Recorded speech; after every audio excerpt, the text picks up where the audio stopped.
The inbreeders are at it again. The disturbing risks of extreme inbreeding revealed. Wow, for the first time.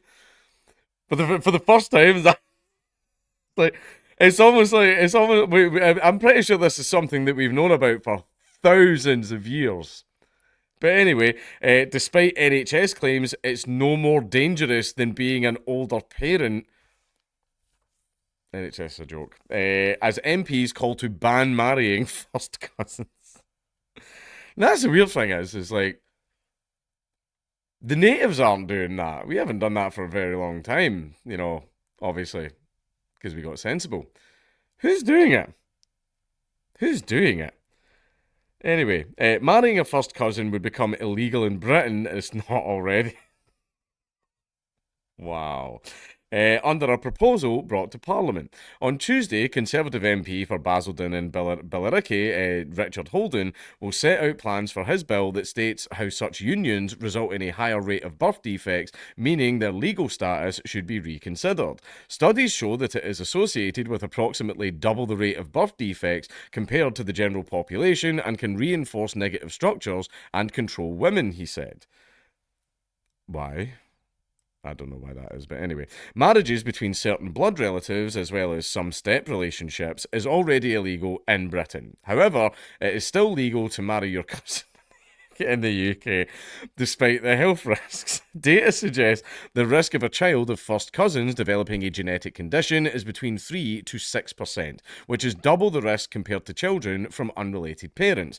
While this still means the majority of children born in such circumstances will be healthy, the increased risk is undeniable. After all, look at the Habsburgs.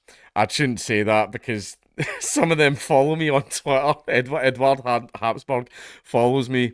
And if, let's just say Europe was better in those days. Well, this still means, I've just read that. Potential conditions, that's that family who are getting harassed now. I want this family to be left alone. Potential conditions children of first cousins are at increased risk of include birth defects, developmental delays, and ongoing genetic disorders. Now, this family, I know that what they call it, the Whitakers, yeah. Yeah, I feel bad for them because people are seeing them as a bit of a freak show and people keep coming out to like try and look at them and see them and stuff like that. Like, it's not their fault that they're like that. It's not their fault, so they really should just be left alone. These can include conditions such as blindness, hearing loss, neonatal diabetes, limb malformations, low IQ, cleft palate, heart problems, cystic fibrosis, and even an increased risk of infant death. Risks broadly increases if there is a family history of such unions, as genetic errors can compound between generations. The Habsburg. Anyway, during conception, children receive one copy of genes from each parent, with the harmful genetic mutations typically overridden by healthier genes. But when closely related individuals have a child, there is a decrease in genetic variation, resulting in an increased risk that these harmful mutations remain and cause problems. Cousin marriage is still common in some UK communities. Right, I've discussed this, we covered this before, right, on the channel, right. Now, yep, that absolutely is a thing. Basically, you need more genetic diversity when it comes to mating. So basically, the further you are away in relation from a person, the healthier the child will be. Get better chance of those good genes overwriting the bad genes, and the child comes out a lot better. Right? That's just a fact, right? And that is built into us. That is built into us. Like, what a lot of people don't know is you're smelling pheromones constantly all the time. You're smelling pheromones all the fucking time. And they influence your behaviour. Right?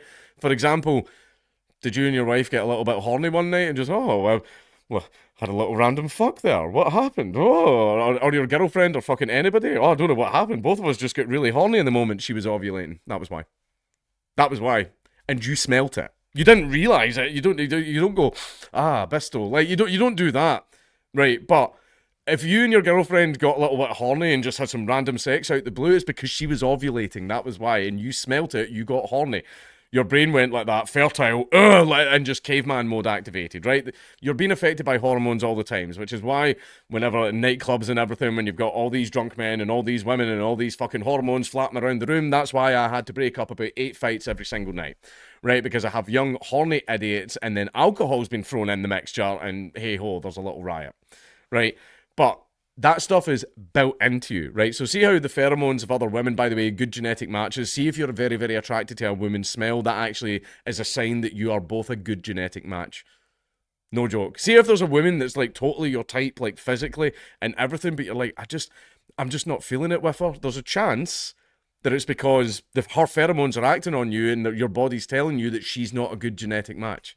Right now, it's the same for relatives. It's the same for family members and stuff like that. Now, see how, and I've discussed this before, you know how you're just not attracted to anyone in your family?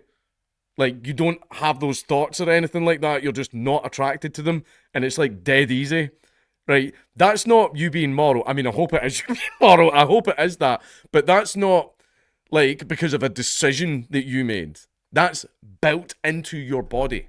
That's built into your body. Basically, you're smelling their pheromones and your body switches off any attraction to them because your body is telling you, don't breed with them, otherwise the little baby is going to come out all fucked up and have like 3 legs, be like Sloth from the Goonies, and is going to come out the forest. Whenever it sees the saber-tooth coming out of its cave, it's going to go, hey, you guys, and then get killed. Because basically the entire point of us breeding is the survival and what's the word I'm looking for? The prosperousness or whatever of the offspring. It's why women during a certain time in their cycle go for taller, more alpha men, right? Because they want the great big strong man that will be able to get the saber tooth in a headlock like Pickle from Baki. Although in that one episode, that woman didn't really get much of a choice. but like, you know what I mean? Basically, that's built into you. So the fact that you're just totally not attracted to your family members, like, that's built in. That's built in because that's the way things are supposed to be. It's actually unnatural and goes against nature for you to do that. So it's built into us. So if you are doing that, like some UK communities, then that is against nature itself. Experts have previously found that a preference for such unions among British Pakistanis, oh well, glad you said it, was a contributing factor in child mortality rates in Bradford. This was the one that we covered before, due to an increased risk of genetic conditions. NHS studies between 2007 to 11 found consanguineous marriages, a genetics term meaning parents are at least second cousins or more closely related, accounted for 60% of marital unions in people of Pakistani heritage in Bradford. This compared to just 1% among white British couples in the area. Who's that 1%? I know who it is. They love copper. Of the Pakistani heritage marriages, 37% were specifically to a first cousin, and would be the type of unions that Mr. Holden's bill would forbid if passed into law. Subsequent NHS studies conducted between 2016 and 2020 found that the rate of consanguineous unions among this community has fallen to about 43%. Wonderful, that's great. The NHS has previously stated in leaflets distributed to families in Bradford that cousin marriages account for about a third of birth defects. The NHS went on a pamphleting campaign to tell people to stop fucking their cousins. Incredible. Under a scheme tracking rates across the area, health chiefs described cousin marriage as a cultural practice. Wording, still available online today, says that cousin marriage is no different to white British people choosing to have children over the age of 34 in terms of increasing the risk of genetic conditions in a baby. Worldwide, 1 in 10 people are thought to be the result of consanguineous union. Wow, look at that, man. Crazy. Oh my god. Studies have put Pakistan as having one of the highest rates globally at 65%. This is followed by India, Saudi Arabia, Afghanistan, Iran, and Egypt, and Turkey. Other data sets used by genetic experts studying consanguineous marriage have put the UK as having a rate of 1 to 4%, while the US has a lower rate of less than 1%. First cousin marriages were once far more common and and include some famous historical figures. The father of evolution, Charles Darwin, married his first cousin Emma Wedgwood, and the famous physicist Albert Einstein married his first cousin Elsa Lowenthal. Authors Edgar Allan Poe and H.G. Wells were also known to have married their cousins. The British royal family also, like many among the European nobility, engaged in consanguineous unions. Queen Victoria and Prince Albert were first cousins, sharing a set of grandparents. In the more modern times, former Iraqi dictator Saddam Hussein's first wife was his cousin Sajida Talfa. Musician Jerry Lee Lewis of Great Balls of Fire fame, oh god, this one, controversially married his cousin Myra Gale Lewis Williams when she was just 13. He was 22 at the time. And I think there's a famous story when he actually came over here to tour, and he brought her over when she was like 15 or something, and like Britain just all over the place went, what the fuck, mate? I think he cancelled his tour and went back home. I think, don't quote me on that. One of the most famous modern-day examples of cousin-related inbreeding is the Whitaker family from Odd, West Virginia. Siblings Ray, Betty, Larry, and Lorena, as well as her son Timmy, are struggling with heartbreaking mental and physical conditions. One of them just barks. Like the older guy, the one with the little beard, he can't talk. He barks like a dog. It's a fucking shame. The siblings are the descendants of two sets of first cousins who got married. DailyMail.com previously revealed the bloodline continued with a set of identical twin brothers whose children got married. John and Henry Whitaker were born in 1897. John went on to marry his own first cousin, Ada Riggs, the daughter of Mary Perkins, who was the sister of John and Henry's mother, Eliza. Ada and John had 9 children, including Gracie Irene Whitaker, who was born in 1920. John's brother Henry married Sally Burton, and they had 7 children, including John Emery Whitaker, born in 1913. Gracie and John were first cousins. I'm not going through all of this. Some of the 15 children died early of an array of illnesses, including heart attack and cancer, believed to be tied to inbreeding. While cousin marriage remains legal in the UK, incest, the sexual intercourse between immediate relatives, is illegal in Britain, even if consensual. Who the fuck is consenting to that? However, inbreeding in Britain is probably more common than you think.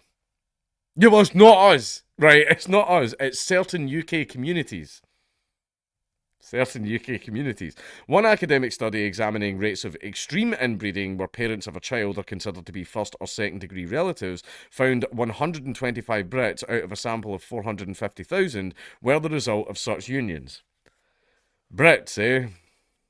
Anyway, first-degree relations include those between parent and child, while second-degree includes more distant, but still genetic close relatives, such as half-siblings. Extrapolation to the wider population, the 2019 study was reported as meaning some 13,000 Brits were conceived through extreme inbreeding. Extreme! Woo! I shouldn't be laughing, that's so fucked up. The authors noted, given the nature of the subject and the limited variety of Brits included in the sample, true rates could be significantly higher or lower. Of the 125 Brits identified, about 43% were found to be the result of first-degree relations. Some were adopted as children and thus likely had no idea of their parentage. Those ones don't count. Those ones do not count.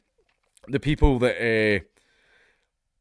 See the people that went into the foster system and they get separated from like siblings or cousins or whatever, and then they meet and then they fall in love and stuff like that. You know, the type of, you've seen it on Jeremy Kyle, and that's not their fault because they didn't know. That's not their fault. That's not fair.